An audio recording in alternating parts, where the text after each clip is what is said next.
Добро вечер. Изборот на прв човек на обвинителството е во завршна фаза, а оној кој ќе седне во најмоќната обвинителска фотелја има многу задачи, предизвици, проблеми пред себе. Борбата со корупцијата стагнира. Што треба најитно да се преземе? Што му недостасува на обвинителството? Пари, кадар, интегритет, лидер.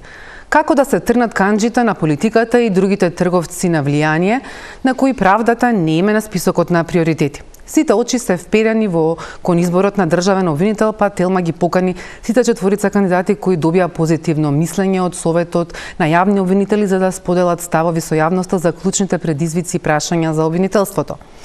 Вечерва во топ тема дебата со обвинителките Лидија Раичевиќ и Ленче Ристовска. Судијата Ненад Савески, кој беше најавен откако ја прифати поканата пред час и половина, официјално ни извести дека нема да може да учествува заради објективни причини од приватна природа, упати извинување, се заблагодари за можноста, се надева на друга прилика. Веде обвинителката Анита Тополова Исајловска, во старт ја одби поканата без дополнително образложение. Па вечерва, добро вечер, им кажувам на моите гостинки, обвинителката Лидија Раичевиќ, добро вечер. Добро вечер. И на обвинителката Ленче Ристовска, добро вечер, ви благодарам што сте вечерва тука. Добро вечер и од мене, ви благодарам на поканата. Емисијата ја почнуваме со последните случувања поврзани со одлуката на Советот на јавни обвинители и она што следуваше. Токму затоа почнувам и со вас, Ристовска. Советот на јавни обвинители ви даде зелено светло, но уште пред владата да ги прими 4 позитивни мислења. Премиерот во јавен настап ве отпиша од трката, без со оглед на тоа што војната што помеѓу вас и власта со владата почна веројатно уште летоска, кога без дополнително образложение беше поништена листата со тројца кандидати за судија во Страсбург, меѓу кои бевте и вие. Дали реално очекувавте дека ќе поминете, ќе добиете шанса или пак можеби како коментирате тоа што пред владата воопшто да расправа за вас бевте јавно исклучена, дисквалификувана од трката? Видете, за мене навистина значајно е тоа што Советот, разгледувајќи ја мојата програма, моето професионално резиме, даде зелено светло, односно се произнесе дека јас имам капацитет да ја преземам функцијата на државен јавен обвинител. Сега што се однесува до изјавата на премиерот, мислам дека да се донесе став за кандидат, без при тоа да се има увид токму биографијата, односно професионалното резиме, без да се има во предвид мојата програма и која е мојата визија за јавното обвинителство, кои се вкупните професионални достигнувања, се отвара едно сериозно прашање кои се критериумите според кои владата ќе одлучува за тоа кој ќе биде следниот државен јавен обвинител. Кој ќе биде мерилото и дали навистина владата ќе го избере најдобриот кандидат за функцијата државен јавен обвинител. Тоа ви е исто како професор да одлучи дека студентот паднал без да му го воопшто оцени неговиот писмен тест. Замислете ваков принцип да се применува во образование, во здравство, во било која сфера на општеството, сметам дека тоа е погубно и затоа сега во оваа ситуација остануваат само дилемите за тоа кои беа критериумите од кои што се раководел и претседателот на владата и кои се критериумите од кои ќе се раководи владата понатака во процесот за избор на државниот јавен обвинител. Раичевиќ, пред да ве прашам и за она што Советот во однос на вас се произнесе, имате ли вие никаков коментар или став околу ваквиот став на владата кој што ниту не ги ни погледна, не ги ни сочека и веќе веднаш донесе никаков став? Имам секако, но веднаш сакам да ви кажам дека е тоа моje лично мислење, искрено мислење, врз основа на моето убедување, а тоа се состои во следното. Искажана е мисла дека колешката Ленче испаѓа од игра. Моето мислење, лично моето, е следно. Сметам дека оваа кандидатура на колешката навистина нема објективен карактер. По објективни критериуми. Зошто? Колешката води еден сензитивен предмет Тоа е предметот за имотот и за ВМРО воопшто. И таа има изградено професионален однос со партијата која што треба да ја бира. Според мене, значи во релација на професионален однос, кога вие имате однос со таа партија, се прашувам што ќе беше ако се избере Ленче Ристевска за јавен обвинител. Дали тогаш може би повторно не ќе беше актуелно прашањето дека е избрана затоа што го води тој предмет. Изгора на тоа, постои уште еден специфичен однос. Тоа е односот на приватната тужба. Како може да се очекува објективен став, објективен однос на еден кандидат, кога тој својот професионален однос го персонализира низ конкретна приватна тужба? Мојот став и заклучок по ова прашање е дека сите оние кои што работат во обвинителството мора да имаат изграден однос кон институцијата. Навистина, прифаќајќи ги европските вредности, европскиот начин на постапување во правосудството, дека државата ги повлекува своите интереси за сметка на слободите и правата, му доверува на јавниот обвинител да води обвинителска задача токму за сметка на тоа, да тој државен службеник, тој функционер, тој обвинител ги заштитува правата на останатите граѓани, неговиот однос кога се работи за сопствената институција треба да биде премногу сензитивен и профилиран. Сепак прашањето беше во однос на тоа дека беше јавно искажана изјава без тоа да воопшто да дојде пред владата. Нели дали целиот процес се сведува на проформа понатаму? Целиот процес проформа така е зацртан во законот. Дали е формален или не, тој се почитува, но... Зошто не се почека владата да одлучи? Тоа ми беше...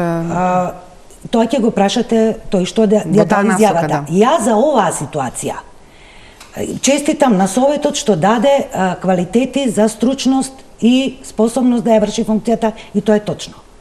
Меѓутоа, јас веќе кажа во неколку емисии повторно, тоа е моето мислење. Во ред. Значи, јас сметам дека тука има судир на интереси во извршувањето на оваа функција државен јавен обвинител. Ристовска. Да, видете, јас имам малку поинакво гледање на функцијата државен јавен обвинител и не ја гледам функцијата државен јавен обвинител низ призмата на постапката, како се станува државен јавен обвинител, туку низ призмата на која е уставната улога и уставната одговорност на државниот јавен обвинител, а тоа е да им служи пред се на граѓаните на државата и да биде нивниот партнер и заштитник од криминалот и високата корупција. Сега, доколку направиме една професионална ретроспектива и ги погледнете системите на избор на државен јавен обвинител и она што Венецијанската комисија како стандард и препораки го поставува, гледате една ситуација во која што Венецијанската комисија зборува за департизација, односно деполитизација на самиот избор на функцијата државен јавен обвинител. Така што во оваа релација сметам дека и самата функција државен јавен обвинител, меѓутоа и постапката треба да се базира на објективни и професионални критериуми. И единствено овие објективни и професионални критериуми треба да бидат водилка на институциите во начинот и во процесот на избор на државниот обвинител. Да, владата го предлага, меѓутоа собранието е тоа кое што подоцна треба да ја верификува таквата одлука на владата. Сега, во однос на наводите на колешката дека мојата кандидатура нема објективен карактер и дека постои одреден личен однос со политичката партија ВМРО-ДПМН кој што го надминува професионалниот круг, би рекла, сакам да појаснам дека не можам да се согласам никако со ваквото нешто, бидејќи напротив, како личност која што се занимава со и водела предмети од висока корупција, сметам дека одговорноста за совесно и професионално извршување на задачата и на работата не може во никој случај да представува дисквалификација од било каков понатамошен кариерен напредок, и во оваа насока не можам да кажам дека мојата кандидатура нема објективен карактер. Напротив, Јас не се кандидирав само за да победам во оваа битка, таман работа. Јас сметам дека изминатите 35 години се повторува за тоа дека имаме ниска доверба, се повторуваат наративите дека не е работата на обвинителството не е на нивото на кое што граѓаните очекуваат.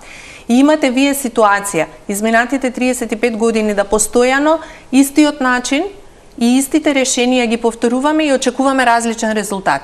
Јас сметам дека треба да се однесуваме малку поодговорно, затоа изготвив програма која што има некаде 60, над 60 страници, еве ми ја програмата, детална е програмата, токму заради тоа што верував во еден многу посериозен пристап во вршење на функцијата на државен јавен обвинител и заради тоа што сметав дека треба ние да понудиме еден нов систем кој што ќе отстапува од она што е досегашна пракса и ќе ја донесе функцијата поблиску до граѓаните, бидејќи пак ќе повторам, државниот обвинител не е државен обвинител на владата, државниот обвинител не е државен обвинител на некоја политичка партија, државниот обвинител е државен обвинител за сите граѓани на државата.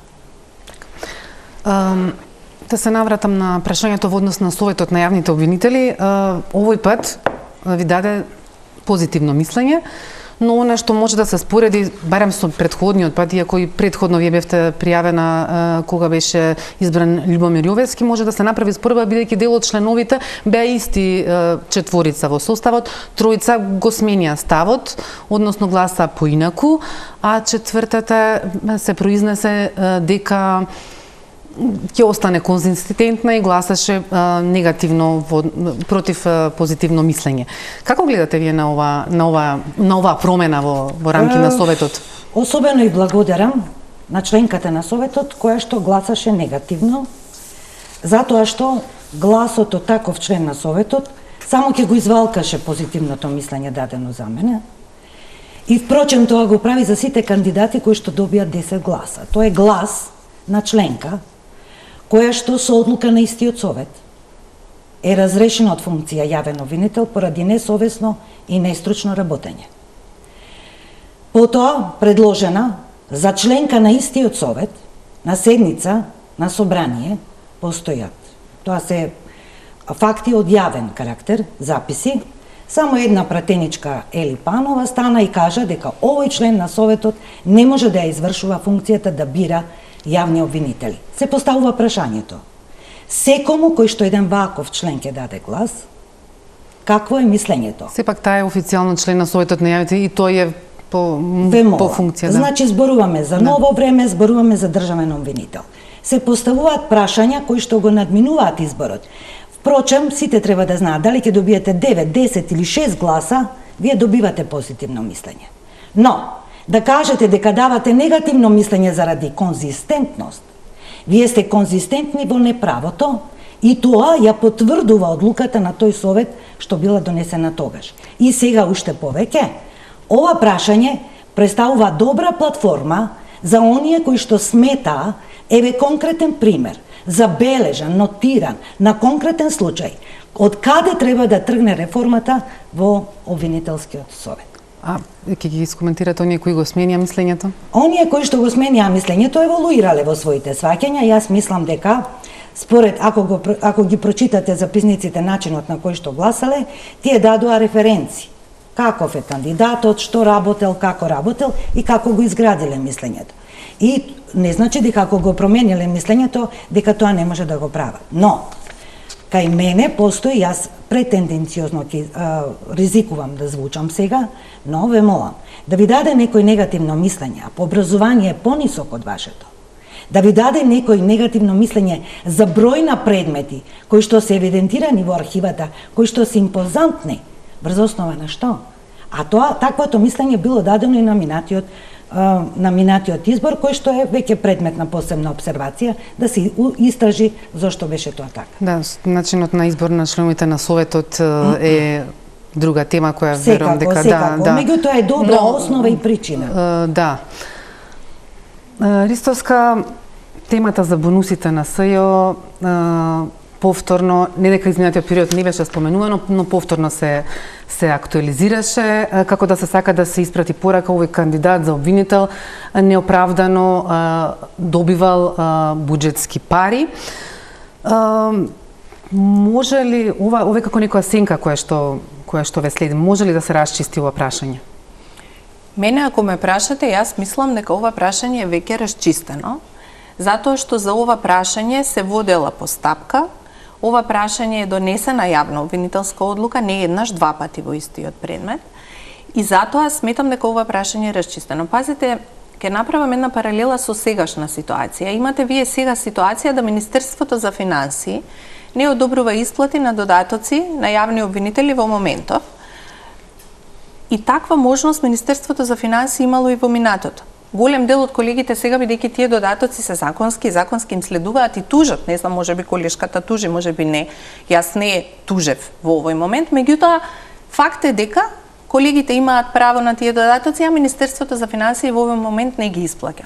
Сакам да кажам дека Министерството за финансии во целокупното работење, не само сега туку и претходно во рамки на СЈО, кога било раководено со кадри и од страна на ВМРО-ДПМН и од страна на СДСМ како политички партии, можело да интервенира доколку сметало дека има нешто спорно. Со самиот факт што веќе постојат две јавно обвинителски одлуки за овој предмет, сметам дека прашањето за бонусите е надминато. И верувам и дека... Може ли да се повторно да се оспори и оваа одлука на обвинителството за организиран криминал? Па видете, ние можеме бескрајно да отвараме некои предмети во континуитет, постојано надвор од законските рамки, надвор од оние услови кои што законот ги пропишува за реотварање на предмети, се додека не се добие некаква си посакувана одлука, но што тоа говори за кај граѓаните за начинот на кој што јавното обвинителство функционира.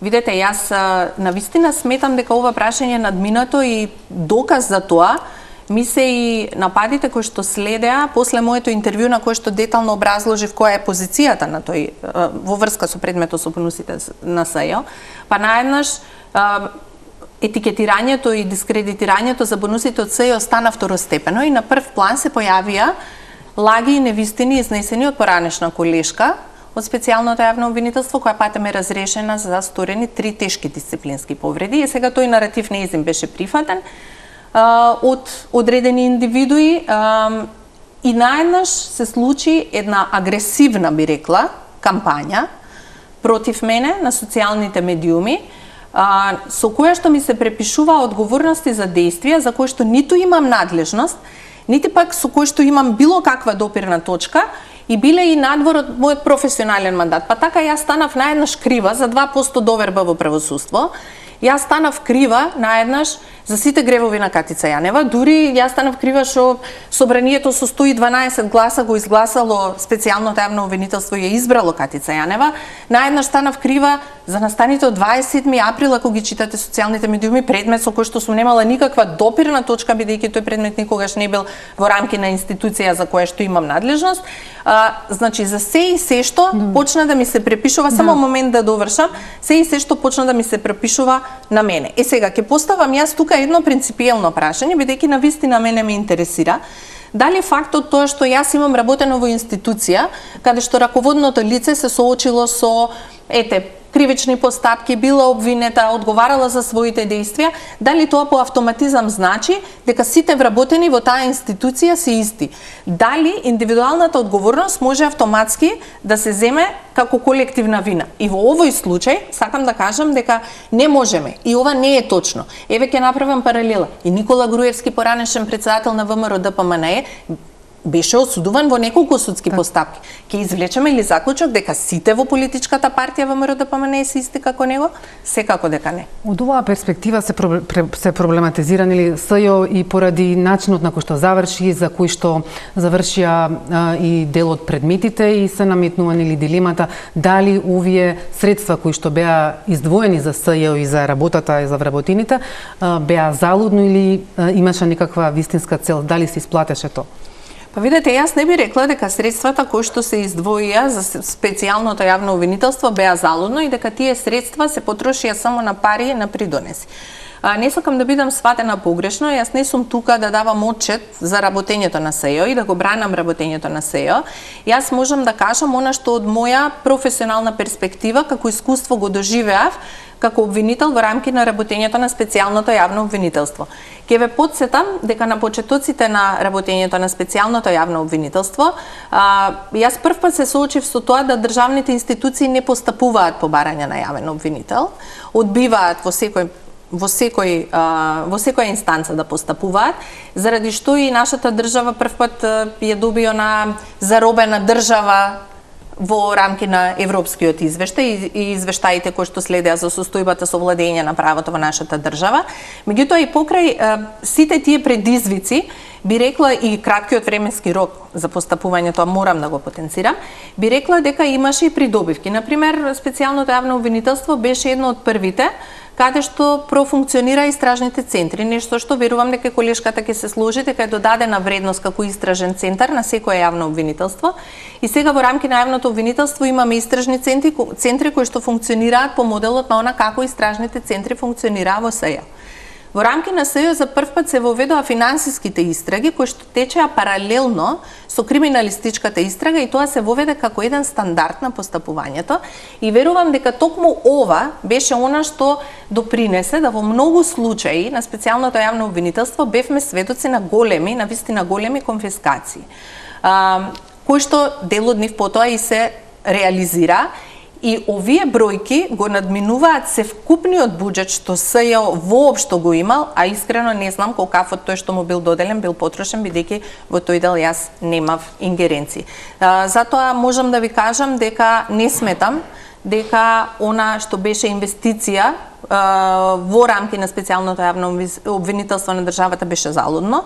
Напротив, голем дел, ќе го напоменам уште ова и ќе завршам, голем дел и од ресурсите, техничката опременост, сето тоа премина во редовното јавно обвинителство и се зајакна по згаснувањето на СЈО и капацитетите на редовното јавно обвинителство. Господјо Раичевиќ, во вашата програма, односно стратегија, како што ја нарекувате, за кандидат за државен обвинител, СЈО го посочувате како институција која е најголем удар за јавното обвинителство. Што сакате да порачате со тоа, односно имате ли некаков план доколку бидете избрана во таа насока? Дали во таа насока испраќате порака? Го разбирам печатокот на колешката која што работела во институцијата и која што зела заедно со другите колеги едни добри бонуси кои што ние со години не можеме да ги заработиме. И впечатокот ќе биде навистина оправдан за разбирање кога се слуша. Ама јас она што го видов како впечаток беше следно. Беше појавување на пресконференции на 3 обвинителки кои што најавуваа кои предмети ќе се работат со каква содржина на диспозитиви. Слушав за приватните животи на одредени функционери, за долните вешови кои што требаше да бидат купени, за начинот на кој што тие се дисквалификуваа под степен на основано сомнение. За мене веднаш тоа беше проблематичен аспект.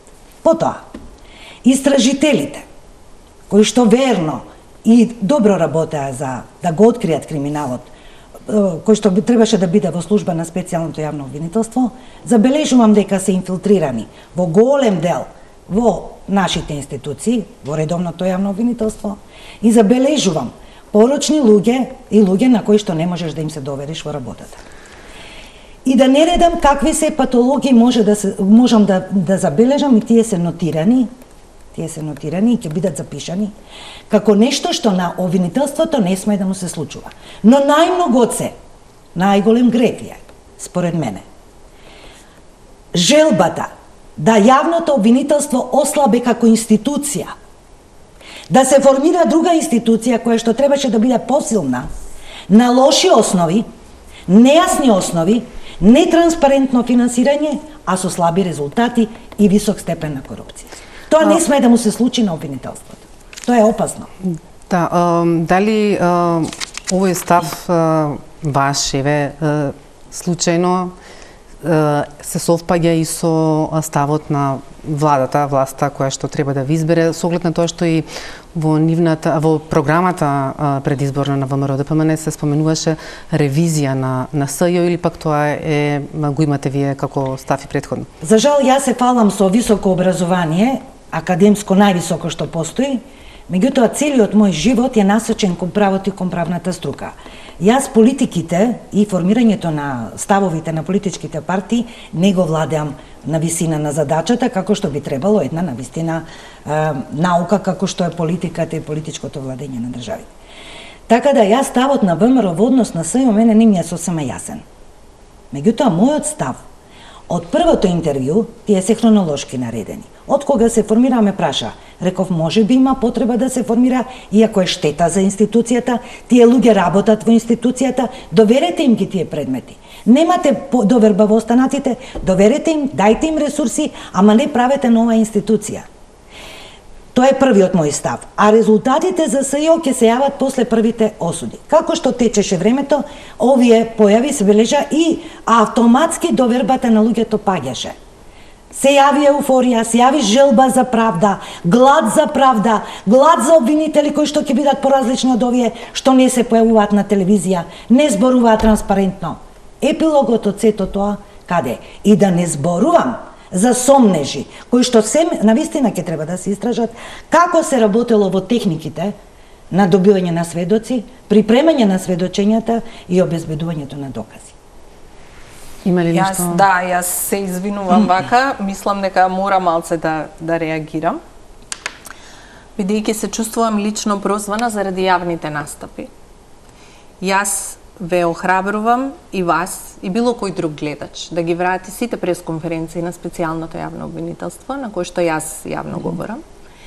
И доколку најде една во која што јас лично кажувам дисквалификации за било кое лице, му ја прекршувам пресумцијата на невиност со оддавање на неговиот идентитет, макар и индиректно, или на било кој друг начин непрофесионално ја известувам јавноста и ги надминувам границите кои што се предвидени за јавно и објективно информирање, слободно може да ми кажете и да не звучам како политичариве, веднаш ќе ретерирам и ќе се извинам на сите. Моите јавни настапи секогаш биле проследени со висока доза на професионалност и во моментот кога јас забележав дека начинот на известување во рамки на специјалното јавно обвинителство го напушти нивото на професионалност кое што јас очекував да биде присутно, јас си заминав од јавните настапи на СЈО и тоа не остана незабележано. Во однос на истражителите во СЈО дојдоа од Министерството за внатрешни работи, не ги најдовме ние на пазарче. Тоа беа луѓе кои што работеа во институциите, сега моментално не знам точно каде се, можеби се назад во дел од институциите, но јас можам да зборувам за колегите со кои што имав прилика да соработувам, кои што голем дел од нив се веќе и пензионирани, кои што беа едни исклучителни професионалци и никогаш не сум имала забелешки ниту од осомничени лица, ниту од сведоци, откако тие имале соработка или пак биле пристапиле. И сега мене ме интересира, бидејќи се споменаа некои патологии, некои ситуации, некаква си сомнителна позадина, мене ме интересира, еве, бидејќи колешката била сведок, дали ваквите работи ги пријавила соодветно на раководството на институцијата, дали постои некаков институционален трак за ваквото делување, за да не испадне дека сега зборуваме работи чисто колку да наштетиме на некој чест и углед и колку да се створи некаква си фама. Во однос на тоа дека специјалното јавно обвинителство било креирано за да се настане некоја нова посилна институција од јавното обвинителство. Па не баш. Јас го читав извештајот на Прибе и тогаш, и сега ако го прочитате извештајот е таков и нотира неспособност, односно неможност на јавното обвинителство во тогашната констелација независно, објективно и непристрасно да ги истражи сите сомненија поврзани со незаконски прислушкуваните материјали. И затоа мислам дека препишувањето кој го создаде СЈО? Пратениците го создадоа СЈО. Признаа сите пратеници од сите политички партии дека имаме нефункционални институции кои што довеле до политичка криза, до тоа ниво да мора вие да направите еден целосен дисконтинуитет на тоа како функционирала државата, за да се врати пак од стартна основа нула. И тука вина немаат ниту еден од вработените во СЈО, бидејќи таков политички договор на маса седнале и се договориле 111 пратеници го гласа, што значи сите најголеми политички партии. Се согласувам дека можеби многу поцелисходно ќе беше и од аспект на менаџирање на последици, од аспект на менаџирање на целосен ауткам или резултат, како сакате, да, ова се адресираше институционално во рамки на јавното обвинителство. Меѓутоа, бидејќи навистина бев сведок за тоа колку институциите беа заробени и колку институциите и раководствата на институциите не работеа во насока на заштита на јавниот интерес, туку работеа во насока на заштита на одредени политички и други елити, јас навистина сметам дека единствен начин во тој момент, и затоа веројатно и политичарите тоа го виделе и се договориле, а меѓународната заедница и како тоа тогаш го поддржала, единствен начин да вие имате на некој начин будење на општеството е да формирате институција која што од страна ќе ги адресира овие прашања. Ви благодарам во овој момент. Одиме на реклами, па по рекламите се враќаме со дебатата.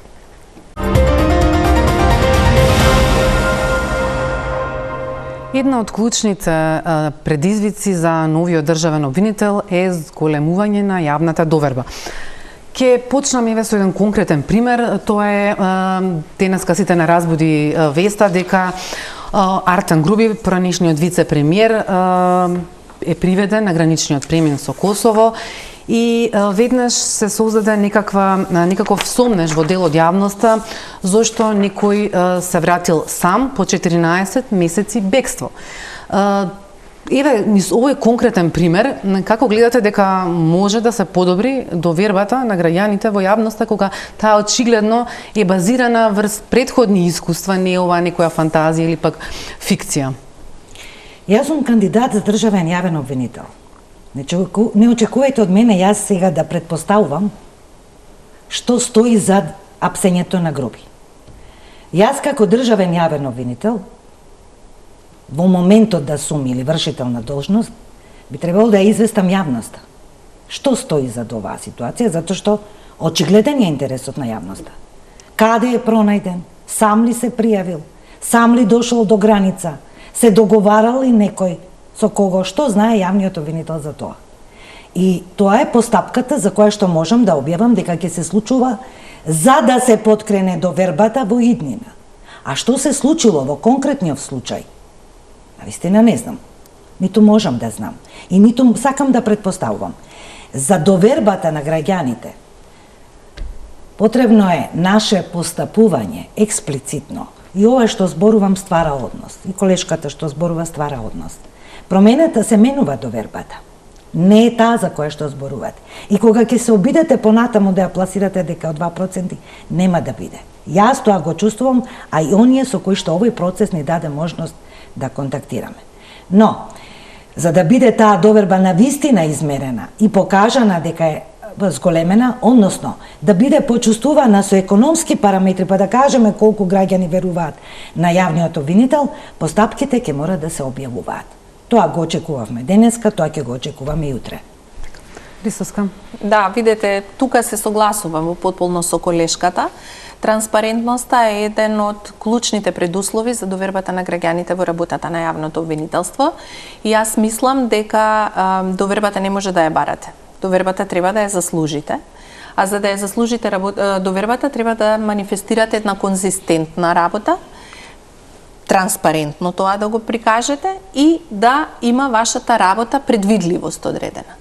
И затоа во мојата програма јас многу се фокусирам на ова прашање, пред се преку предвидување на активности и мерки со кои што работата на јавното обвинителство ќе стане многу попредвидлива, преку стандардизација на оние процедури кои што можеби за нас представуваат научени практики, се апсолвирани, меѓутоа се тотална непознаница за јавноста и со оглед дека не се докрај регулирани, оставаат многу простор тука за импровизации. Секогаш кога немате стандардизација и секогаш кога изостанува изостануваат критериумите, се создава простор за импровизации, а тоа оди спротивно на предвидливоста и спротивно на она што е директно важно за зајакнување на довербата. И се согласувам дека јавниот обвинител, можеби по моје мислење, не за секој случај тоа треба да е државниот обвинител, меѓутоа јавното обвинителство како институција треба да има една комуникацијска стратегија со која што секогаш ќе може на граѓаните да им објаснува што се случува во постапките, посебно во предмети од ваков јавен интерес, бидејќи само образложени одлуки на јавните обвинители, без оглед дали тие се одлуки поврзани со управувањето на обвинителството или одлуки со конкретни предмети, само образложени, јавни и транспарентни одлуки се тие кои што можат да ја убедат јавноста дека навистина работата на јавното обвинителство е во рамки на оние законски и уставни принципи кои што го обврзуваат. Предметот за пожарот во Пулс е веќе во барем оној големиот кај што одговараат за тешки дела против општата сигурност е во судска постапка. За помалку од еден месец поминува една година од оваа страшна трагедија во која што згасна 63 животи, но се уште во јавноста има дилеми и прашања дали е ова вистинскиот пат по кој што се доаѓа до правдата, а столбот го носи обвинителството преку обвиненијата. Дали евентуално некој од вас, доколку биде на таа позиција, би го разгледал, би го ревидирал ова обвинение, кое што мора да кажеме дека е потврдено од оценато од судот, дали би седнал да разговара со тие обвинители кои што го работат овој предмет, со оглед на тоа што веќе и одбраната се по офанзивно бара да се разгледа, да се приспита по теркот на она што го донесе ОЈО-ГОК за полицајците. Во еден предмет одговараат оние кои што се поврзани со ноќта со денот на пожарот за делото тешки дела против општата сигурност, другите за други кривични дела. И никој ништо да не бара, и никој ништо да не спори. И се да е довербата голема, тој што ќе седне како државен обвинител, должност му е да го отвори тој предмет, да го побара, да ги побара обвинителите кои што работели, да го запознаат, да го напојат со информации како течела истрагата, како дошло до правно квалификување вакво какво што е, како се одвива главната расправа, за да тој може да биде во тек, затоа што во секој момент тоа е лицето на обвинителството кое што седи во судницата и треба да знае. Не само заради односот со јавноста, и заради извршување на контролната функција. Не значи дека треба да се меша во одлуките, ама треба да ја контролира и синхронизира работата на обвинителите кои што постапуваат. Постојат и многу други механизми кои што јавниот обвинител за вака тешки предмети, со голем број на жртви, со голем број на сведоци, може да ги покаже како веројатни, како начин на постапување за да се постигнат неколку работи. Прво, да се покаже дека обвинителството е единствен орган, дека обвинителството постапува за да ги заштити граѓаните, оштетените жртвите, но и да ги заштити интересите на оние кои преточени во човекови слободи и права, на оние кои што се обвинети, затоа што тоа не е тежок статус за ваков предмет, и да балансира од вршењето на функцијата во претходната постапка до функцијата која што значи странка во судската постапка. Но, паралелно со тоа, значењето на државниот обвинител ќе биде во неговиот начин на постапување во самата судница. Не може јавниот обвинител да биде, мене ми е тешко да гледам дека адвокатите се бркаат по полињата во скопската околина со оштетените и се довикуваат и се префрлуваат, а имаме сериозен процес. Државниот обвинител ќе мора да гарантира и да придонесе за безбедноста на оштетените, за жртвите, но и да им укаже кои се нивните права во постапката. Тоа му е должност по закон. Па видете, кога станува збор за ревизија, кога го зборуваме кога го користиме терминот ревизија, јас не би се впуштила во и позицијата на државен јавен обвинител. Не сметам дека е доверена исклучиво за вие да направите ревизија на се и се што е работено. Има како и кога се врши таа ревизија преку механизмите на надзор и сметам дека клучно е за секој предмет, вклучително и за предметот на Пулс, постапувајќи по ние законски и подзаконски акти и норми кои што се поставени, а сметам искрено дека треба да трпат одредена еволуција, посебно во делот на надзорот подзаконските акти, да се изврши, да речам, контрола над начинот на кој што е постапувано во тој предмет, како што кажа колешката, да се разговара со колегите, бидејќи обврската за застапување на предметот и за носење на јавна обвинителска одлука е индивидуална кај секој обвинител поединечно, што би се рекло кај колегите кои што постапувале во тој предмет. Сега, доколку колегите се соочуваат со одредени дилеми, доколку колегите се соочуваат со одредени проблеми, лично гледаат дека во судницата имаме еве вакви немили ситуации на конфронтации на оштетените лица со адвокатите и така натака,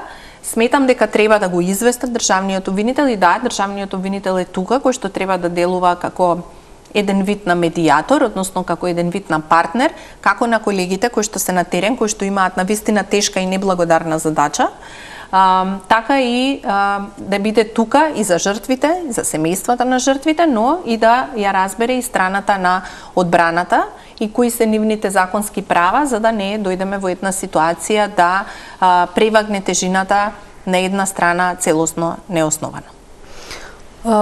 Корупцијата е констатирано веќе неколку пати дека е на ниво на епидемија, а борбата со неа дека стагнира.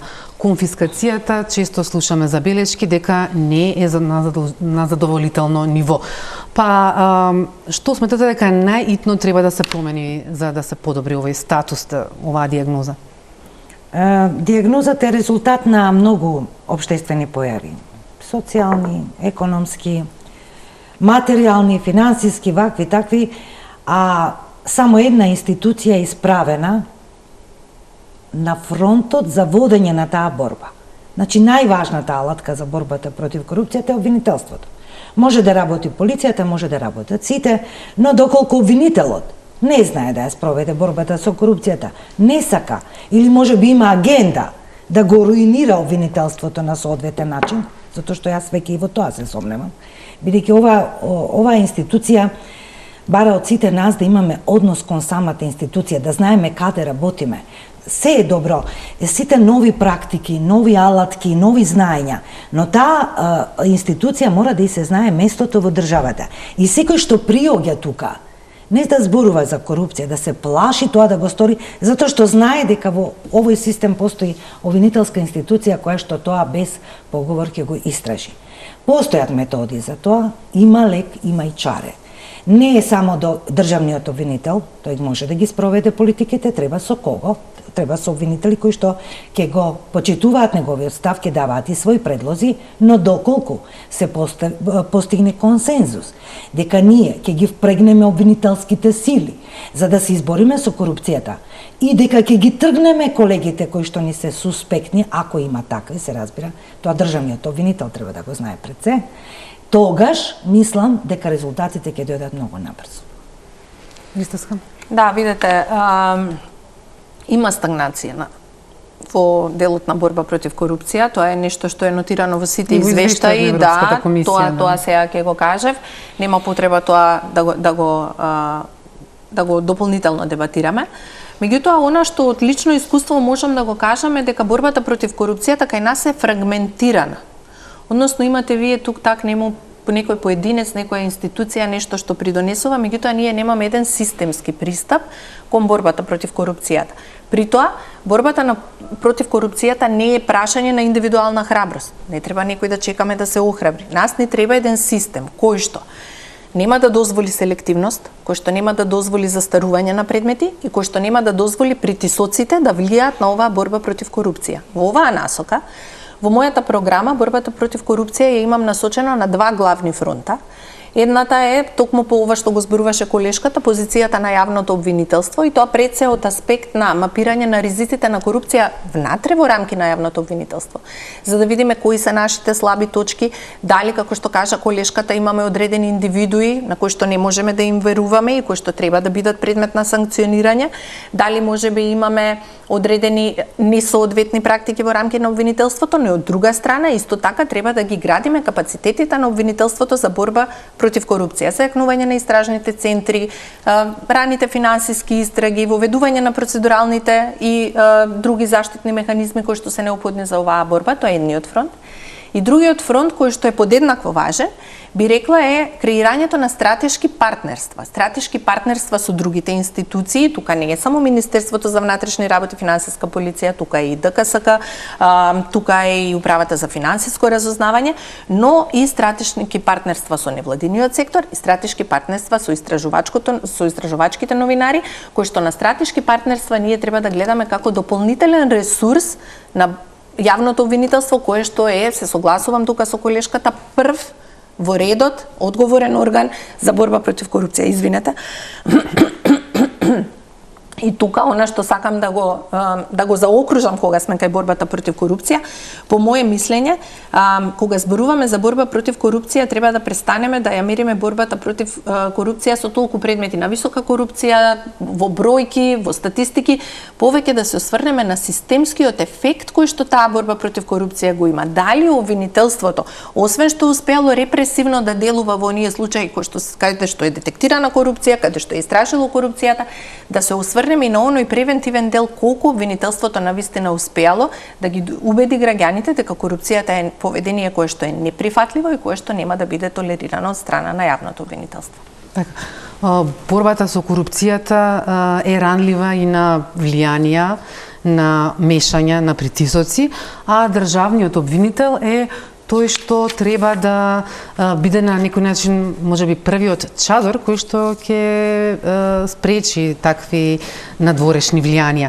Како го гледате вие тука улогата да се спречат тие надворешни влијанија, со оглед на тоа што веќе имаме и анкета на ОПСЕ од пред неколку години каде што лоцира самите обвинители во независна анкета, можеби и вие сте учествувале, не ве прашувам, тоа е анонимна анкета, ги посочуваат изворите на влијание и од политиката и од своите редови и од надвор. Чадор, државниот обвинител, не знам дали треба да биде. Ако сум јас, чадор нема да бидам сигурно. За никого и за ништо. Ќе бидам отворена за се и се што. Чадор во смисла заштита од независност. Чадор не може да ве заштити, ви треба штит. Штит, еве. Од политички влијанија, големи. Добре, штит. Но штит е законот и штит е вашиот карактер и вашиот став. Јас се повеќе сум склона да верувам дека и да забележувам дека живееме во време на навикнат начин на размислување. Има влијанија политиката. Јас, ајде да ве прашам, не вас, затоа што вие не сте обвинител, да прашам, дали има обвинител и кој е тој што ќе се одважи, јас би го унапредила. Да каже, тој политичар ми се јави и ми каже вака и вака ќе постапиш по тој предмет. Ако постои, а другите јавни обвинители тоа не го откриле, тогаш, значи, станува збор за масовни политички влијани. Вака, во ситуација кога ниеден не ми пришол, ја да зборувам за епидемија, за масовно влијание, за страф од тие политичари, дека ова ќе ми направат. Еден избор помина мој неуспешен. Требаше ли јас да се исплашам па ниеден предмет да не оформам против тие политичари од таа партија? Тоа не се случуваше. Значи, представата е малку поинаква. Зборам за анкета. 36% од јавните обвинители кои што се јавиле на анкетата искусиле влијание од членови на извршна власт. Анкетата според мене не е искуствена. 40. Јас ви тврдам, тие што одговарале на тоа прашање работат по метод на представа. Дека да, не има влијание, има вака, има, но треба нив лично, дали примил, дали им понудил некој корупција. Колешке, ви понудил некој пари вас во текот на работењето? Ми понудил и сум ги одбила, колешке, и сум го пријавила кај што требало да го пријавам. Јас не, никогаш не ми понудиле пари. Ги прашувам сите колеги, дали имате искуство дека некој ви понудил пари? Не. Дали е тоа вистински впечаток, јас не знам. Јас сега можам да се навратам на анкетава, бидејќи јас ја имам одговарано и анкетата беше, прашањата беа формулирани искуствено. Дали вие сте се нашле во таква ситуација, бидејќи искуствена беше анкетата, бидејќи одговарав на таа анкета и знам како беа прашањата поставени и се зачудив кога ги видов резултатите, бидејќи очекував дека ќе има таква појава, меѓутоа не очекував да бидат толку големи бројките колку што беа. Од она што јас можам од моје искуство да го кажам, кога станува збор за тргување со влијание и за притисоците со кои што се соочуваат јавните обвинители, па јас себе вака да ви кажам од неформална комуникација со колеги, можам да кажам дека јавните обвинители кои што работат на високопрофилни предмети и на предмети кои што се експонирани, јавно експонирани, речиси и да нема јавен обвинител кој што не се соочува со некакви форми на притисоци. Можеби тоа не се директни форми на притисоци да некој му се јави од извршната власт или од законодавната власт и да му рече на телефон.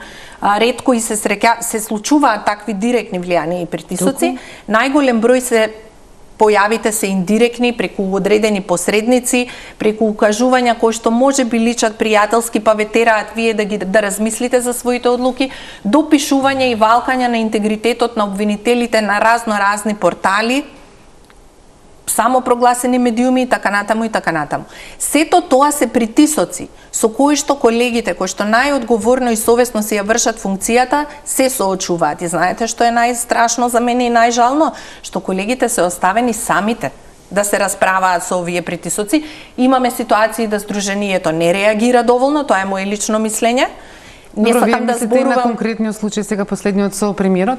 Па не само на моите случаи со премиерот, имаме и други случаи во рамки на обвинителството, во кои што имиња и презимиња на јавни обвинители се наоѓаат по социјалните медиуми, се ставаат во некакви си криминогени контексти, тоа од страна на најчесто или обвинети лица или пак лица за кои што постои некаква релација со обвинетите лица, не би понатака да навлагам и да образлагам, бидејќи ги немам сите податоци, меѓутоа појавата на јавни дискредитации на јавни обвинители кои што работат високопрофилни предмети и текако е присутна, бидејќи кај нас сведоци сме на тоа дека јавното мислење и јавниот притисок влијае на одредено постапување и влијае на одлуките.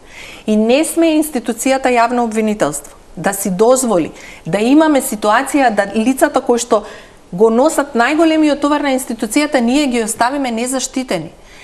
Еден дел од мојата програма се фокусира токму на тоа. Институцијата мора да изгради форма на институционален штит за колегите кои што професионално и совесно се ја вршат јавно обвинителската функција.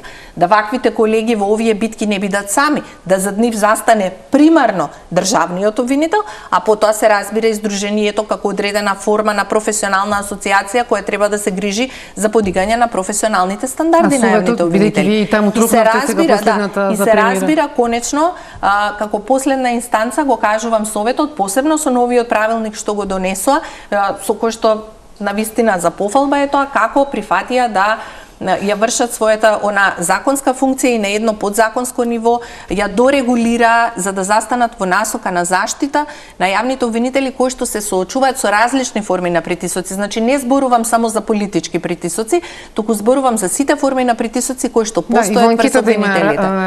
Има различни, Епа добро, еве добра основа, доколку јас бидам новиот државен јавен обвинител, колешката Ленче Ристевска, може би 4-тиот или 5-тиот ден од мојот мандат ќе биде повикана, сите тие колеги во неформални разговори кои што се пожалиле на притисоци, но не само заради дискредитација зад кои што се сомневаме дека стојат коруптивни елементи, да ми ги наведе, ќе направиме еден записник и ќе почнеме да работиме со тие колеги кои што кажале дека поседуваат такви притисоци.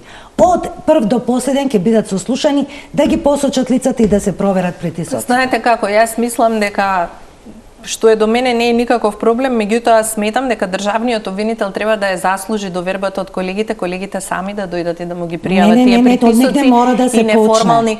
Па да, треба да се почне. Да, треба да се почне од градење на однос со колегите, треба да препознаат самите колеги. Што постоја толку голем број на притисоци, тоа е патологија за која што ќе мора да има сериозна реакција. Апсолутно се согласувам и тука и затоа и повторно ќе ја споменам мојата програма, ова прашање е длабоко адресирано, меѓутоа пак ќе кажам, поидовна основа е секогаш довербата и треба доколку вие бидете државен обвинител, не ме викајте мене затоа што јас нема да можам да ви посведочам за ниедна таква ситуација, за жал. Можете да ми помогнете околу некои други прашања во борбата, да. Ама да ви дадам податок таков дека некој ме дискредитирал по весници или дека ми барал пари, за тоа за жал не можам да посведочам. Во овој момент одиме на уште една пауза за реклами, па потоа се враќаме со завршниот дел од дебатата.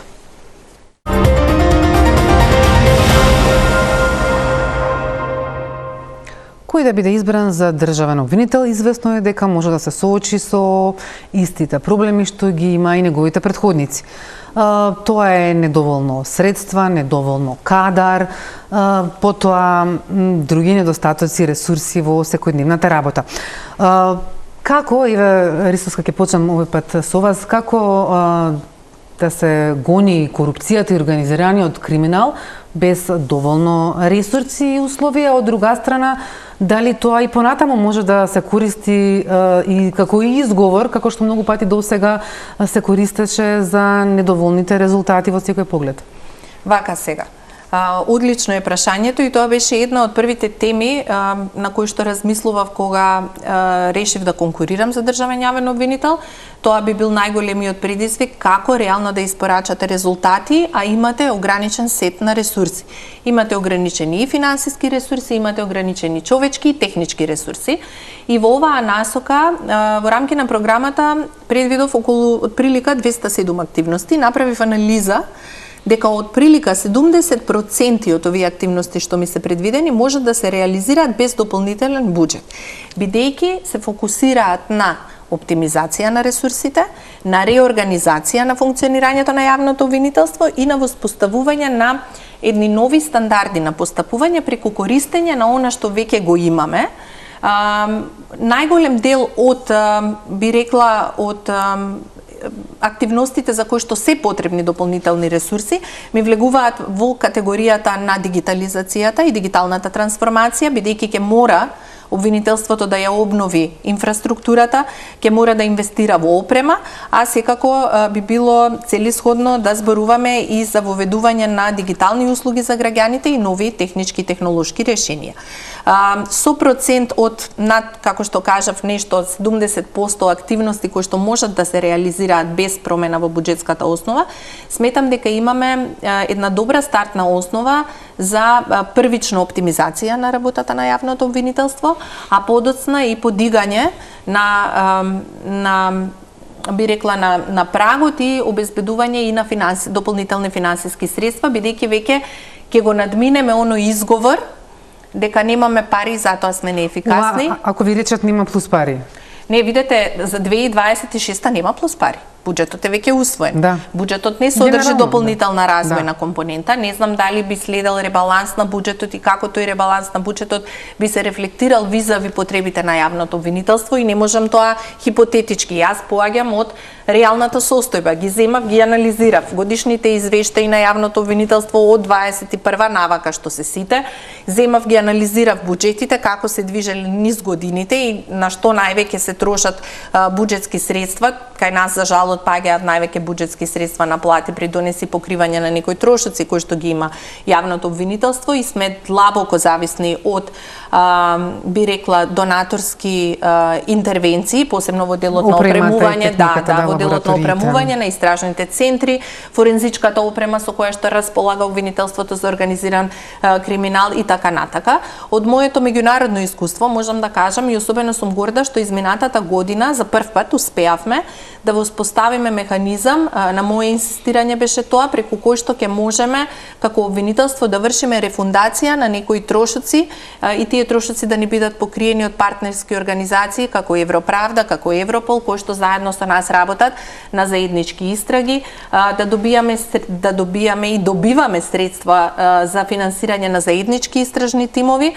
Минатата година успеавме да набавиме опрема не само за истражните центри на јавното обвинителство, туку и делот опрема која што беше значајна и за истражителите од Министерството за внатрешни работи, посебно во делот на оние кои што работат на посебните истражни мерки, така што би рекла дека има активности кои што можеме да ги покриеме со одредена донаторска поддршка, но клучно е паралелно да течат процесите, значи од една страна да работиме ние на оптимизација на ресурсите, на подигање на ефикасноста и ефективноста и од друга страна да не престанат напорите да ги убедуваме партнерите, да ја убедуваме владата и Министерството за финансии дека тие ресурси кои што би ни биле одобрени ќе бидат искористени заедно за заеднички цели, а тоа е борбата против криминалот и корупцијата и пред се ќе придонесат за една дигитална трансформација на обвинителството, нешто што и сега веќе имаме и Министерство за дигитална трансформација, па би рекла оди во прилог на владините политики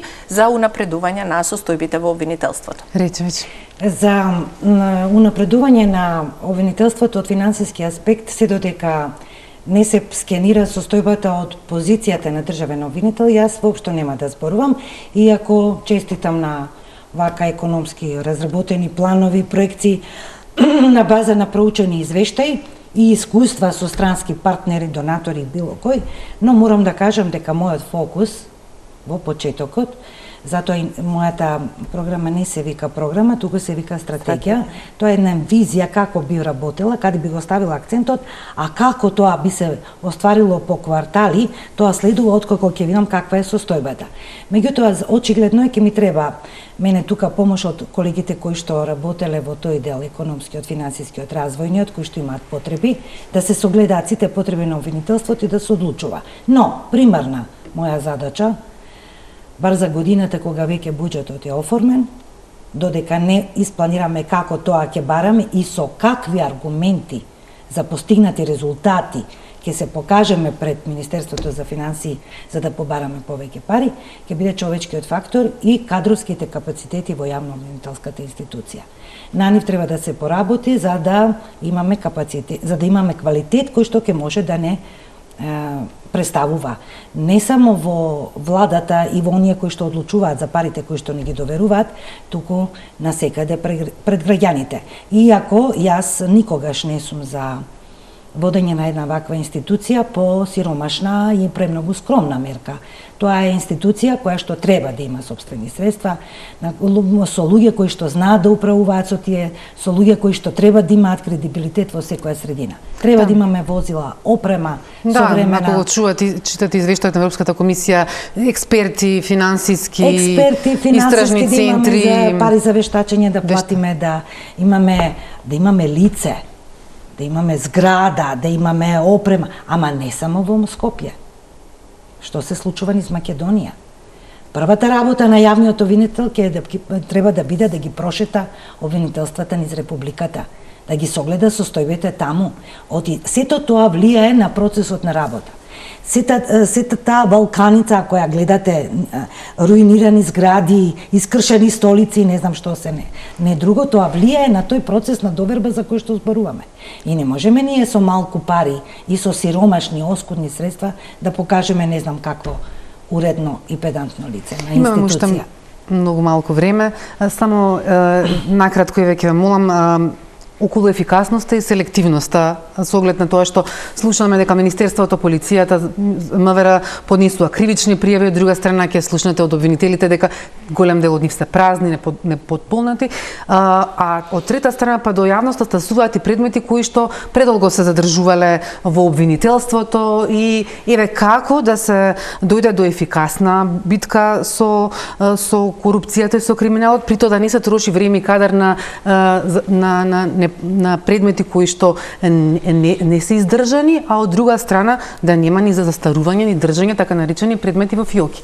Да, видете, јас за адресирање на овој проблем имам замислено дека во рамки на државното, имам замислено вака прво само накратко да се вклучат малку поактивно по високите структури на обвинителствата, вишите и републичкото, односно државното јавно обвинителство, и во рамки на оваа насока да се формира посебно одделение кое што ќе работи токму на стандардизација на она кои се минимум стандарди што кривичната пријава треба да ги исполнува, да се воведе освен тоа и систем на триажа на предмети, за да на обвинителите во работа им бидат давани предмети кои што ќе имаат многу почиста ситуација од онаа каде што имаме административни недоследности и што понатака влијаат и на одолговлекување на постапките.